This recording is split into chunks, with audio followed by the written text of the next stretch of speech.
Welcome to the Biblical Perspectives for Leadership podcast, where timeless biblical truths meet modern leadership.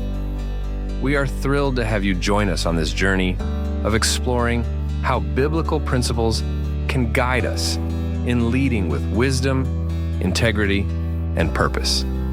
Whether you're leading in the church, your workplace, or your community, this podcast is designed to inspire, challenge, and equip you for the road ahead.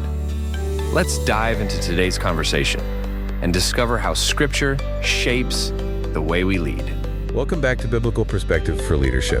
When you think about leadership, it can sometimes feel like this big, lofty concept reserved for like CEOs or world leaders.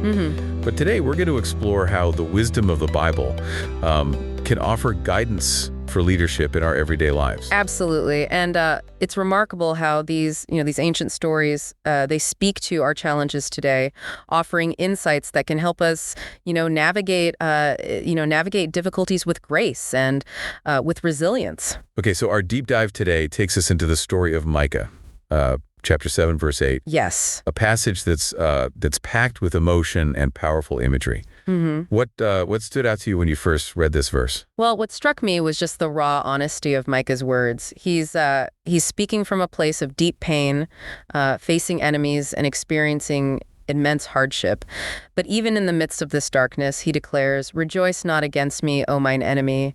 When I fall, I shall arise. When I sit in darkness, the Lord shall be a light unto me." Yeah, there's such strength in those words. When I fall, I shall arise. It's like a blueprint for resilience, something we all need as leaders, whether we're guiding a team at work or navigating family challenges. Exactly. It's acknowledging that setbacks are inevitable, but it's also a declaration of faith, a belief that even when we stumble, we have the power to get back up, stronger than before. And I think the second part of the verse, when I sit in darkness, the Lord shall be a light unto me, speaks to the importance of seeking guidance and support when we're struggling. Absolutely. It's a reminder that we don't have to go through challenges alone. When we turn to God for wisdom and strength, we find the light we need to navigate even the darkest of times. So we've got this powerful image of falling and rising, leaning on faith in times of darkness. But how does this translate into practical leadership skills? Well, if we think about the qualities of a good leader, someone who inspires trust and confidence, resilience is key. People are more likely to follow someone who has the courage to get back up after a fall.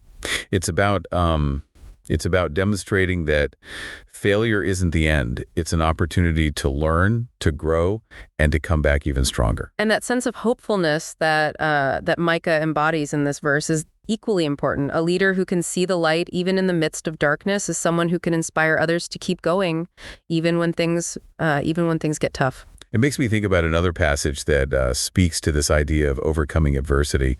Romans chapter 8, verse 37, where Paul talks about being more than conquerors.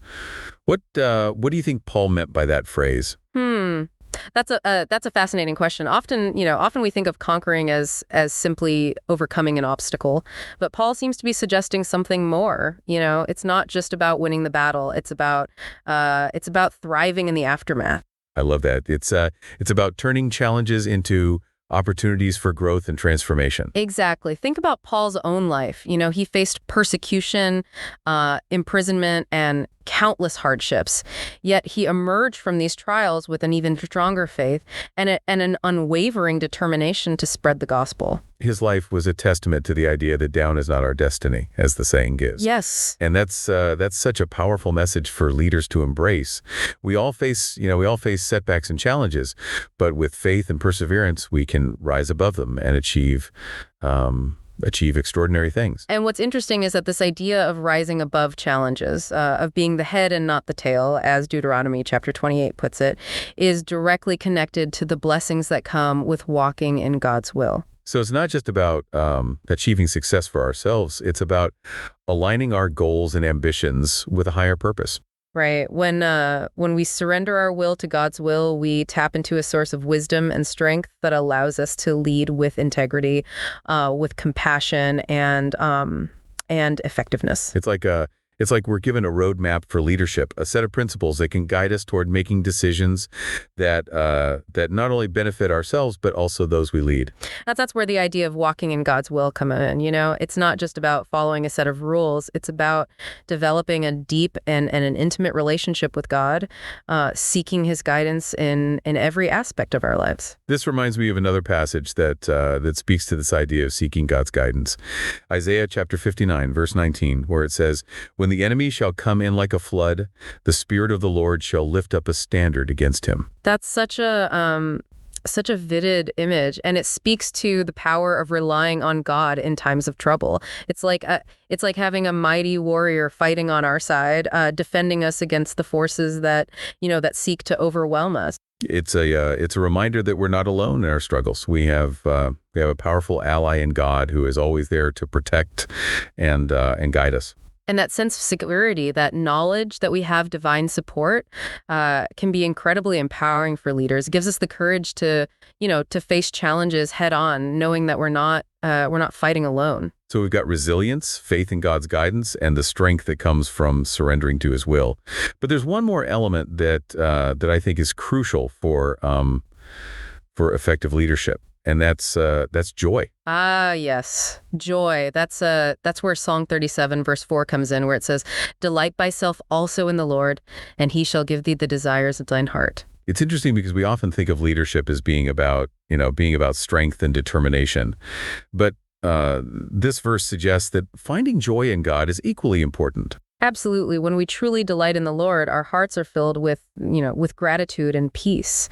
This allows us to approach challenges with a positive outlook and to see the good even in difficult situations. And that kind of joy, it's contagious, right? It inspires those around us and creates a more positive and productive environment. It also helps us to see a focus on the bigger picture, on the purpose behind our leadership, rather than getting bogged down by the day-to-day challenges. It's like we're tapping into a source of energy and inspiration that fuels our passion and commitment to our work. Exactly. When we lead with joy, we're not just motivating ourselves. We're creating a ripple effect that can inspire others to find joy in their own work and in their own lives. So we've explored quite a few powerful concepts here: resilience, faith in God's guidance, surrendering to his will, and finding joy in him. But I'm curious, how does all of this translate into practical everyday leadership? That's a great question. And in the next part of our deep dive, we'll explore how these principles can be applied in specific situations, whether you're leading a team at work, navigating family dynamics, or simply striving to be a better version of yourself. So stay tuned because we're about to get really practical with these biblical principles. Let's say you're facing like a conflict with your team. Okay. It's it's tempting to try to avoid the issue or maybe try to smooth things over quickly, but Micah chapter 7 verse 8, it reminds us that true leadership it involves confronting challenges head on. So instead of shining away from the conflict, we should approach it with the same resilience that Micah displayed when he was facing his enemies. Exactly. Remember, he said, "When I fall, I shall arise." This doesn't mean we charge into conflict recklessly, but it does mean we address it with courage and a determination to find a resolution. And that resolution might involve some difficult conversations, right? It might require us to challenge our own assumptions and to listen empathetically to the perspectives of others. That's where seeking God's guidance comes in. We can pray for wisdom and discernment, asking for the strength to handle the situation with grace and humility. It's about remembering that when I sit in darkness, the Lord shall be a light unto me. We don't have to navigate these challenges alone. And as we seek God's guidance, we can also draw inspiration from the example of leaders in the Bible who faced similar conflicts. Think about Moses, who had to mediate disputes among the Israelites, or David, who had to confront the rebellion of his own son, Absalom. Those stories remind us that conflict is a normal part of leadership. right? It's how we respond to it that defines our effectiveness as leaders. And that response should be rooted in the principles we've been discussing: resilience, reliance on God's guidance, and a commitment to, to walking in His will. So in a practical sense, how might this look in like a workplace conflict? Let's say two team members are, they're constantly clashing, and it's impacting the morale of the entire group. Well, first, it's important to approach the situation with a sense of humility, recognizing that that we don't have all the answers, and that we need God's help to navigate this challenge.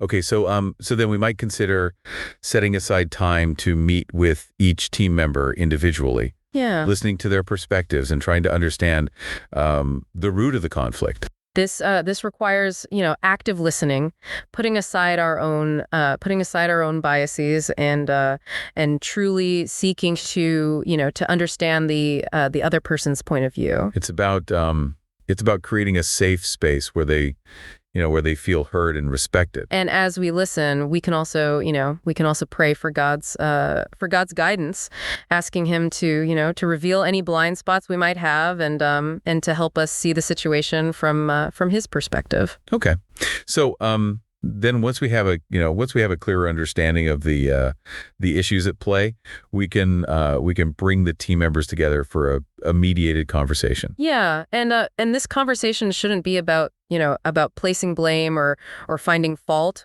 It's about working collaboratively to find a solution that benefits everyone involved. And that solution might involve compromise, forgiveness, or even a restructuring of roles and responsibilities. But throughout the entire process, it's crucial to remember that that we're not just trying to resolve a conflict. We're also striving to embody the principles of biblical leadership: resilience, faith in God's guidance, and a commitment to walking in His will. And when we approach conflict from this perspective, we can actually, we can turn it into an opportunity for growth and transformation, both for ourselves and for those we lead. Now let's shift gears and consider how these principles might apply in a different leadership context, like parenting. Yeah, parenting is definitely one of the most challenging and rewarding leadership roles there is. It requires a constant balancing act of love, discipline, and guidance. And it's full of unexpected twists and turns that can test even the most patient and resilient parent.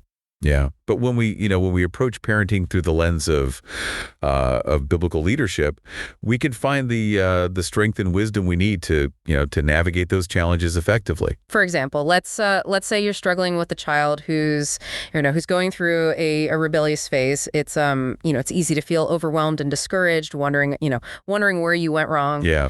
But Micah chapter 7 verse 8, it reminds us that when I fall, I shall arise.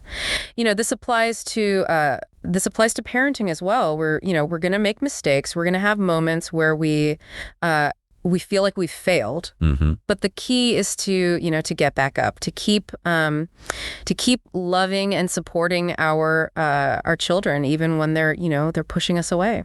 And that could be incredibly difficult, especially when we're feeling exhausted and depleted. That's where relying on God's strength and guidance becomes crucial. We can pray for wisdom and patience, asking God to help us see our children, through His eyes. It's about remembering that when I sit in darkness, the Lord shall be a light unto me. We don't have to face these parenting challenges alone. And we can also find encouragement in the stories of parents in the Bible who faced similar struggles. Think about Jacob, who wrestled with God over the fate of his son Joseph, or Hannah, who prayed fervently for a child and then dedicated him to God's service. Those stories remind us that parenting is a journey. It's full of ups and downs, but with God's help, we can navigate those challenges with grace and wisdom. And as we do, we'll not only be shaping the lives of our children, we'll also be growing and maturing as leaders ourselves. So whether we're facing conflict in the workplace, or navigating the challenges of parenting, the principles of biblical leadership can provide a solid foundation for making wise and effective decisions. It's about approaching every situation with resilience, reliance on God's guidance, and a commitment to walking in His will. And when we do that, we can truly become the kind of leaders who make a positive impact on the world around us. So we've talked about some pretty intense situations like conflict resolution, and even the challenges of parenting. But what about those everyday moments where leadership isn't so obvious? Where can we find those little opportunities to practice these principles? That's a great question, because leadership isn't always about grand gestures or formal titles. It's often about the small choices we make, the way we interact with others, and the example we set through our actions. So how can we be more intentional about bringing these biblical principles into our daily lives? Well, one way is to think about the concept of servant leadership, which is modeled beautifully by Jesus Himself. Servant leadership, that sounds like a bit of a paradox. How can you be a leader by serving? It's about shifting our focus from power and control to humility and service. It's about putting the needs of others before our own, and empowering those around us to reach their full potential. I can see how that aligns with the biblical principles we've been discussing, especially the idea of walking in God's will. Exactly. When we surrender our own ambitions and desires to for God's purpose for our lives, we naturally become more other focused, more compassionate, and more willing to serve. So how might this look in practice? Let's say you're at work and you notice a colleague struggling with the project. You could simply focus on your own tasks and ignore their struggles. But a servant leader would take the initiative to offer support and assistance. Even if it means going out of your way or delaying your own work. Exactly. It's about recognizing that the success of the team is more important than individual achievements. And that kind of attitude can make a huge difference in creating a positive and collaborative work environment. Absolutely. It fosters trust, respect, and a sense of shared responsibility. Another example might be in our families. We often think of parents as the leaders, but even children can practice servant leadership in their interactions with siblings, or even with their parents. Imagine a child noticing that their parent is stressed and offering to help with chores, or simply giving them a hug and words of encouragement. Those small acts of kindness and compassion can go a long way in strengthening relationships and creating a more harmonious home environment. And it teaches children the valuable lesson that true leadership isn't about bossing people around. It's about serving others and making a positive contribution to the community. So whether we're at work, at home, or out in the community, there are countless opportunities to practice servant leadership and to live out the biblical principles we've been exploring. And as we do, we'll discover that true leadership, it isn't about titles or positions. It's about the impact we have on the lives of others. It's about inspiring, encouraging, and empowering those around us to to be their best selves. And ultimately, it's about reflecting the love and grace of God in all that we do. Well, thank you so much for joining us today in this deep dive into biblical perspectives for leadership. I hope you found this conversation to be insightful and encouraging. It's been a pleasure. And as we go out into the world this week, let's remember to put these principles into practice, to be resilient in the face of challenges, to seek God's guidance, and to lead with love and compassion. And remember, down is not your destiny. We'll see you next time. Thank you for joining us on the Biblical Perspectives for Leadership podcast. I hope today's insights have encouraged and equipped you to lead with faith, wisdom, and purpose. Remember, the greatest leader of all time taught us that true leadership is about serving others.